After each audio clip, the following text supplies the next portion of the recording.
Today, guys, we're going to talk about plate coverage. And I like all these topics, but this is definitely one I really like and really pay attention to when I'm watching kids or watching big league guys on TV. It's not sufficient, in my opinion, just to be able to get your bat to reach the whole plate.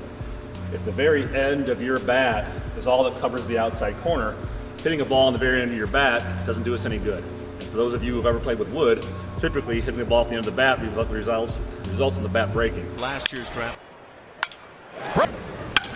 So first of all, we want the barrel, the good part of the bat, to be able to cover the whole plate. The next kind of specific thing is, let's say I'm too far away and I have to lean to get my barrel and reach to get my barrel to the outside corner.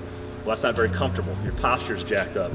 So, long story short, is my definition of plate coverage is being able to get the barrel of the bat to all parts of the plate, corner to corner, comfortably. The middle pitch is going to be the most comfortable as far as your spacing with your knob and your body and your arms. The outside will obviously be stretched, and the inside is going to be tighter. But if you're too far off or too close, these angles get messed up. On that note, the most common, by far, in my opinion, in my playing and studying baseball, is people being tight on the plate, or what I would call too close to the plate. There's a couple reasons for this that I'm positive this is why people do it. First of all, the outside pitch is for most people is the hardest one to hit. So they make that easier by just scooting up, and now in essence it's really just a middle pitch.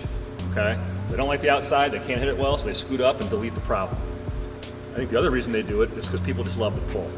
Go watch a home run derby, count how many home runs go over that pull fence, then how many to center, and how many to the opposite field. And I promise you, every home run derby that ever takes place, there will always be more to the pull side, because your strength and your body are on this side of the plate as a right-hander or that side as a left-hander.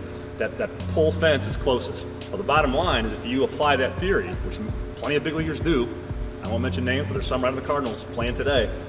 If you do that, you're using half the field. I cannot fathom why somebody would want to use only half the field and not utilize all their spacing. The bottom line, to make it simple for today, I personally would not like you to be too close to the plate. I would not like you to be too far off the plate.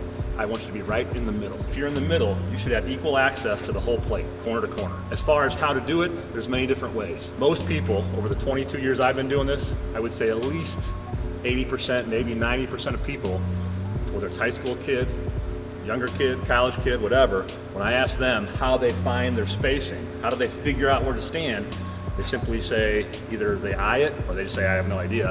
And then when I say, oh, you just eye it, meaning you just kind of look down there and gauge or guess on your own, they say yes.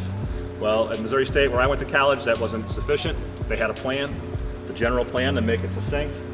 Ball in the dead center of the plate on the tee, put the barrel dead center. That's step one. Step two, when I hit a middle pitch off the barrel, I don't want my arms locked and to be leaning. I don't want my knob of my bat jabbing me in the stomach where I'm all tight. I want to have comfortable spacing. Comfortable spacing is subjective, meaning my comfort might be different than yours. Yours might be 2 inches, mine might be 4, might be 3. My arms are longer, my bat's longer, yours is shorter. It's not an exact science. But the bottom line is whatever spacing you have in this setup, and we set the barrel up and have the knob a little bit off the stomach, roughly a fist, maybe 4 or 5 inches. That's the same spacing you're going to have roughly when you make contact with a middle pitch. And the bottom line is when you make contact with a middle pitch, if you're this far away and locked out, you can't reach the outside.